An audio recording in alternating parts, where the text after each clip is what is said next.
श्रीमद् भागवत गीता एकमात्र ऐसा ग्रंथ है जो मनुष्य को जीने का सही तरीका बताती है। गीता जीवन में धर्म, कर्म और प्रेम का पाठ पढ़ाती है। श्रीमद् भागवत गीता का ध्यान मानव जीवन और जीवन की बात के जीव दोनों के लिए उपयोगी माना गया है। गीता संपूर्ण जीवन दर्शन है और इसका अनुसरण करने वाला व्यक्ति सर्वश्रेष्ठ होता है। भगवत गीता में कुल 18 अध्याय हैं और 700 श्लोक हैं, जिससे सभी के लिए पढ़ पाना थोड़ा मुश्किल है। इसीलिए आज के इस बेहद खास वीडियो में हम श्रीमद् भागवत गीता के 201 विचारों के बारे में बात करने वाले हैं, जिन्हें जानकर आप श्रीमद् भागवत गीता का सही मतलब समझ पाएंगे। इसलिए इन विचारों को आप हर रोज रात में सोने से पहले अवश्य सुनें। भगवान श्री कृष्ण द्वारा दिए गए इस अनमोल ज्ञान को जानने से पहले चैनल को सब्सक्राइब जरूर कर ले। भगवान श्री कृष्ण कहते हैं, हे अर्जुन, अगर तुम समस्त सांसारिक दुखों से छुटकारा चाहते हो तो मेरी भक्ति करो। जो मेरी भक्ति नहीं करता है वह ना तो इस जीवन में और ना ही इस जीवन के बाद के जीवन में शांति को प्राप्त कर पाता है। जो मनुष्य सुख और दुख में, मान और अपमान में शांत रहता है, वह मनुष्य मुझे अति प्रिय है।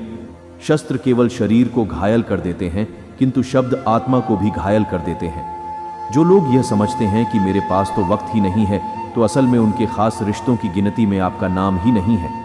किससे कब और कितना बोलना है, अगर आपने यह समझ लिया तो आप अपनी जिंदगी को सार्थक बना लेंगे। मित्रों, कुछ रास्ते पर आपको अकेला ही चलना पड़ेगा। ना कोई परिवार, ना कोई दोस्त और ना कोई साथी आपके साथ चलेगा। आपके साथ होंगे केवल आप और आपकी हिम्मत। यह कलयुग है। इसमें किसी को उसकी भलाई की सलाह ना दे, क्योंकि यदि आप उन्हें उनकी भलाई के लिए कोई सलाह देते हैं तो उनको यह बात चुभने लग जाती है और परिणाम स्वरूप वह आपसे दूर होते चले जाएंगे, आपको सुन नहीं पाएंगे और आपसे नफरत करने लगेंगे। क्योंकि सच्चाई कड़वी होती है, इसलिए वह सुनने के लिए तैयार नहीं होते, भले ही आप सिर्फ उनके लिए ही सलाह देते हैं। जब कोई सलाह मांगे तभी देनी चाहिए। आजकल के ज़माने में लोगों को समझ ही नहीं आता कि क्या सच है और क्या गलत है। उनको वही सही लगता है जो उनके मन को भाता है। उनके जो मन में आए उसे करने दें। गलती करेंगे तभी तो ठोकर खाएंगे और तब उन्हें सही गलत का ध्यान होगा। आप व्यर्थ थी उनके लिए परेशान होते हैं। उनकी जिंदगी खुद ही उन्हें सबक सिखाएगी। आप उनके भलाई और बुराई के जिम्मेदार नहीं होंगे, बल्कि आप केवल स्वयं की अच्छाई और बुराई के लिए जिम्मेदार होते हैं। सबको अपना जीवन बदलने के लिए समय मिलता है, परंतु समय बदलने के लिए दोबारा जीवन नहीं मिलता। जो आपको सम्मान दें उसी को सम्मान दीजिए। मनुष्य हमेशा अपने भाग्य को कोसता है, यह जानते हुए भी कि भाग्य से भी ऊंचा उसका कर्म है जो उसके स्वयं के हाथों में है। जब लोग आपकी बुराई करें तो आप परेशान ना हो, क्योंकि वह लोग आपको महत्व देने का कोई और तरीका जानते ही नहीं है। कन्हा कहते हैं, मैं विधाता होकर भी विधि के विधान को टाल नहीं सका। मेरी चाहत राधा थी और चाहती मुझको मीरा थी और मैं रुक्मणी का हो गया। कभी उस व्यक्ति पर भरोसा मत करो जो वक्त के साथ स्वभाव बदल देते हैं। जिस व्यक्ति का मन शांत होता है, जो व्यक्ति बोलते और अपना काम करते समय शांत रहता है, वो वह व्यक्ति होता है जिसे सच को हासिल कर लिया है और जो दुख तकलीफों से मुक्त हो चुका है। समझदार व्यक्ति जब संबंध निभाना बंद कर देता है तो समझ लेना चाहिए कि उसके आत्मसम्मान को कहीं ना कहीं ठेस अवश्य पहुंची है। जीवन कठिन तब लगता है जब हम स्वयं में बदलाव करने की बजाय परिस्थितियों में बदलाव करने का प्रयास करते हैं। दुनिया में केवल माता और पिता ही ऐसे इंसान हैं जो चाहते हैं कि हमारे बच्चे हमसे भी ज्यादा कामयाब हों। जो अपने से नहाता वह सिर्फ कपड़े बदल सकता है, लेकिन जो पसीने से नहाता है वह इतिहास बदल सकता है। कामयाब होने के लिए अपनी मेहनत पर यकीन करना होगा, क्योंकि किस्मत तो जुए में आजमाई जाती है। भूल होना प्रकृति है, मान लेना संस्कृति है और उसे सुधार लेना प्रगति है। जो मनुष्य श्रद्धा भाव से मेरी भक्ति करता है, मैं उसे वह हर चीज देता हूँ जो उसके पास नहीं है, और जो उसके पास है मैं उसकी रक्षा भी करता हूँ। जहाँ बारिश ना हो वहाँ फसल खराब हो जाती है, और जहाँ संस्कार ही ना हो वहाँ नस्ल खराब हो जाती है। जीवन में जो भी होता है वह किसी वजह से होता है। एक ही मिनट लगता है रिश्तों का मजाक उड़ाने में, लेकिन हम भूल जाते हैं कि जिंदगी रिश्तों से ही सजती है। मन में जो है उसे साफ साफ कह देना चाहिए, क्योंकि सच बोलने से फैसला होते हैं और झूठ बोलने से फासले। अगर आप किसी को एक बार माफ कर देते हो तो आप समझदार हो। अगर आप उस व्यक्ति को दोबारा माफ करते हो तो आप बहुत ही नरम दिल हो। लेकिन अगर आप उस व्यक्ति को तीसरी बार माफ करते हो तो आप दुनिया के सबसे बड़े बेवकूफ हो। समय मनुष्य के बने मार्ग पर नहीं चलता, मनुष्य को समय के दिखाई मार्ग पर चलना होता है। इसी को नियति कहते हैं। इंसान घर, रिश्ते, दोस्त सब बदलता है, पर फिर भी उदास रहता है क्योंकि वह खुद को नहीं बदलता। एक समझदार व्यक्ति वही है जो दूसरों को देखकर उनकी विशेषताओं को सीखता है, उनसे तुलना और ईर्ष्या नहीं करता। फल की अभिलाषा छोड़कर कर्म करने वाला पुरुष ही अपने जीवन को सफल बनाता है। कर्मों का गणित बड़ा सीधा और सरल है। कर भला तो हो भला कर, बुरा तो हो बुरा। जिंदगी में एक ऐसे इंसान का होना बहुत ही जरूरी है जिसको दिल का हाल बताने के लिए लफ्जों की जरूरत नहीं पड़ती। शायद उसे ही परमात्मा कहते हैं। श्री कृष्ण कहते हैं कि जीवन में कभी मौका मिले तो किसी के लिए सारथी बनना स्वार्थी नहीं। धर्म से भरा हृदय धर्म का परामर्श देता है और अधर्म से भरा हृदय अधर्म का परामर्श देता है। जीवन में वाणी को संयम में रखना अनिवार्य है, क्योंकि वाणी से दिए हुए घाव कभी भरे ही नहीं जा सकते। जो व्यक्ति स्वयं से सच्चा प्यार करता है वह कभी दूसरे व्यक्ति को चोट नहीं पहुंचा सकता। जिस प्रकार एक दिया अपने प्रकाश कम किए बिना हजारों दियों को जला देता है, उसी प्रकार खुशियों को बांटा जाए तो खुशियां कभी कम नहीं होती। बुराई को देखना और सुनना दोनों ही बुराई की शुरुआत है।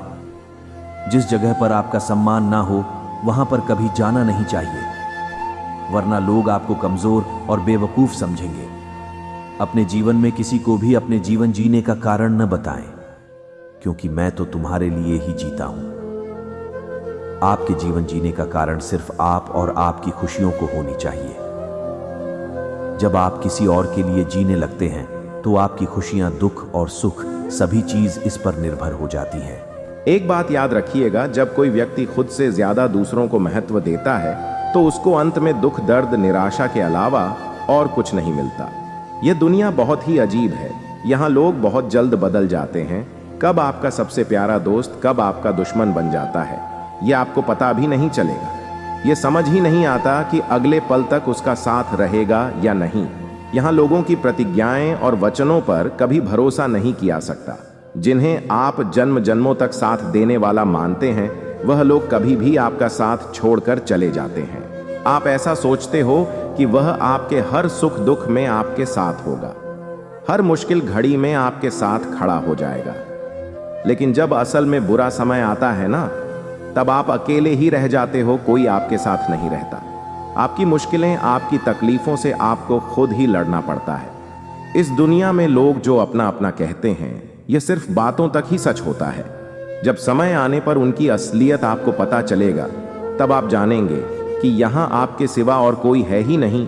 इसलिए जीवन में किसी को भी अपने जीने की वजह ना बनाएं। और यह गलतफहमी मन में ना रखें कि यह इंसान मेरे दुख में काम आएगा। याद रखें, मुश्किल में आपको खुद को ही मदद करनी होगी। अपनी मुश्किलों से आपको खुद ही बाहर निकलना होगा। श्री कृष्ण कहते हैं, धर्म के लिए लड़ना सीखो, अधर्मी का काल बनना सीखो और अपनों के लिए त्याग करना सीखो। हैसियत देखकर सर झुकाना कायरता का लक्षण है। जीवन की सबसे बड़ी गलती वह होती है जिस गलती से हम सीख ही नहीं पाते। वाणी इतनी मधुर रखो कि कभी वापस भी लेना पड़े तो आपको कड़वी ना लगे। खुद में थोड़ा स्वाभिमान होना जरूरी है, वरना लोग आपको वहां भी दबाने की कोशिश करेंगे जहां आपका अधिकार है। रास्ते कभी खत्म नहीं होते, बस लोग हिम्मत हार जाते हैं। तैरना सीखना है तो पानी में उतरना ही पड़ेगा। यूं किनारे पर बैठकर कोई गोताखोर नहीं बन जाता। भगवान श्री कृष्ण कहते हैं, इस संसार में तुम एक एक क्षण में करोड़ों के स्वामी बन जाते हो तो वही दूसरे क्षण दरिद्र भी बन जाते हो। गलत व्यक्ति जितना भी मीठा बोले आपके लिए बीमारी बन जाएगा, और सच्चे व्यक्ति कितना भी कड़वा बोले एक दिन औषधि बनकर काम आएगा। जिंदगी के हर जंग में खुद ही कृष्ण और खुद ही अर्जुन बनना पड़ता है, यानी रोज अपना ही सारथी बनकर जीवन के महाभारत से लड़ना पड़ता है। ईश्वर से कुछ मांगने पर ना मिले तो उनसे नाराज मत होना, क्योंकि ईश्वर वह नहीं देता जो आपको अच्छा लगता है, बल्कि वह वही चीज देते हैं जो आपके लिए अच्छा होता है। जिसे तुम मृत्यु समझते हो वही तो एक नया जीवन है। प्रेम सदैव माफी मांगना पसंद करता है, और अहंकार हमेशा माफी सुनना पसंद करता है। जो व्यक्ति विचलित करने वाले विचारों से मुक्त होता है, उन्हें शांति अवश्य मिलती है। जो रिश्ता तुम्हें रोता हुआ छोड़ दे, उससे कमजोर कोई रिश्ता नहीं, और बुरे वक्त में भी जो रिश्ता निभाए, उससे बड़ा कोई रिश्ता नहीं। इंसान इसलिए दुखी नहीं है कि वह ईश्वर को नहीं मानता। इंसान इसलिए दुखी है क्योंकि वह ईश्वर की नहीं मानता। अगर थोड़े से आराम को छोड़ने से व्यक्ति एक बड़ी खुशी को देख पता है, तो एक समझदार व्यक्ति को चाहिए कि वह थोड़े से आराम को छोड़कर बड़ी खुशी को हासिल करे। क्यों व्यर्थ की चिंता करते हो? किस व्यस्त डरती हो? कौन तुम्हें मार सकता है? आत्मा ना पैदा होती है और ना ही मरती है। श्री कृष्ण कहते हैं, मैं धरती की मधुर सुगंध हूँ, मैं अग्नि की उसका हूँ, मैं सभी जीवित प्राणियों का जीवन हूँ और सन्यासियों का आत्मसम्मान भी मैं ही हूँ। मैं अपने जीवन में कभी भी न किसी को आनंद में वचन दे, न क्रोध में उत्तर, और ना ही दुखों में कभी निर्णय ले। जो हुआ वह अच्छा हुआ, जो हो रहा है वह भी अच्छा हो रहा है, और जो होगा वह भी अच्छा होगा। जो बीत गया उसका तुम पछतावा ना करो और भविष्य की चिंता भी ना करो। अभी तो वर्तमान चल रहा है, इसलिए वर्तमान पर ध्यान केंद्रित करो। इन आशाओं को त्याग करके देखो, जीवन में आपको सुख ही सुख मिलेगा। आप चाहे कितने भी अच्छे कर्म कर लो, लेकिन आपकी तारीफ केवल श्मशान में ही होती है। श्री कृष्ण कहते हैं, जो भावनाओं को समझे वह अपना, और जो भावनाओं से परे हो वह पराया। जो दूर रहकर भी पास हो वो अपना, और जो पास रहकर भी दूर हो वो पराया। संसार के सहयोग में जो सुख प्रतीत होता है, उसमें दुख भी मिला रहता है, परंतु संसार के वियोग से, सुख दुख से अखंड आनंद प्राप्त होता है। एक अच्छी नजर वही है जो सिर्फ अपनी कमियां और दूसरों के गुण तलाश करती है। जिसने कभी संकट नहीं देखा, उसे अपनी ताकत का कभी एहसास नहीं होता। जब तक तुम अपने आप से नहीं हार जाते, तब तक दुनिया की कोई ताकत तुम्हें हरा नहीं सकती। संबंध उसी आत्मा से जुड़ता है जिनका हमसे पिछले जन्मों का कोई रिश्ता होता है, वरना दुनिया के इस भीड़ में कौन किसको जानता है। अपनी ऊर्जा को चिंता करने में खत्म करने से बेहतर है इसका उपयोग समाधान को ढूंढने में किया जाए। जानने की शक्ति झूठ को सच से पृथक करने वाली जो विवेक बुद्धि है, उसी का नाम ध्यान है। जिस प्रकार समुद्र के पार जाने के लिए नाव ही एकमात्र साधन है, ठीक उसी प्रकार स्वर्ग के लिए सत्य ही एकमात्र सीढ़ी ही है। एक समझदार व्यक्ति अपने अंदर की कमियों को उसी तरह से दूर कर लेता है जिस तरह से एक स्वर्णकार चांदी की अशुद्धियों को चुन चुन कर थोड़ा थोड़ा करके, और इस प्रक्रिया को बार बार दोहरा कर दूर कर लेता है। अगर कोई आपको ठुकरा दे तो बुरा मत मानना, क्योंकि वह वास्तव में आपकी कीमत नहीं जानते। आप अपने विचारों को बदलें, निश्चित रूप से ये विचार आपके जीवन को बदल देंगे। जो होने वाला है वह होकर रहता है, और जो नहीं होने वाला वह कभी नहीं होता। ऐसा निश्चय जिनकी बुद्धि में होता है, उन्हें चिंता कभी नहीं सताती।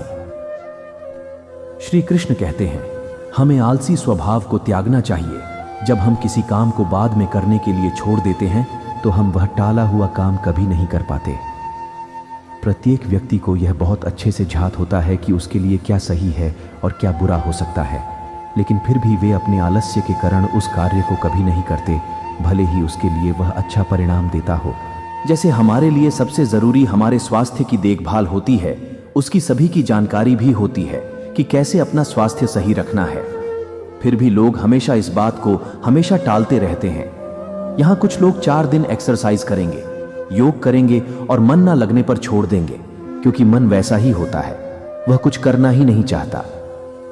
जब तक हम खुद को कंट्रोल नहीं करते, तब तक हमें जीवन में कुछ भी प्राप्त नहीं होता। अपने मन और शरीर को अधिक आराम देने से हमें सब कुछ खोना पड़ जाएगा। इसलिए हमें अपने मन के इसरों पर चलना छोड़ना होगा। हमें वह करना चाहिए जो हमारे लिए सही है, नहीं तो मन आपके स्वभाव को ऐसा बनाएगा कि छोटे से छोटे काम के लिए भी आप यही कहेंगे कि बाद में कर लेंगे। कई लोग बहुत प्रतिभाशाली होते हैं, उन्हें उनके प्रतिभा के आधार पर काम बहुत मिलता है, लेकिन वे इतने आलसी होते हैं कि कभी भी कोई काम समय पर नहीं करते और अपना सारा काम टालते रहते हैं, जिससे धीरे धीरे लोग उन्हें कम देना ही छोड़ देते हैं। इसलिए किसी की बात को सिर्फ समझना और सीखना ही काफी नहीं होता, बल्कि हमें उसे नियमित रूप से करते रहना आवश्यक है।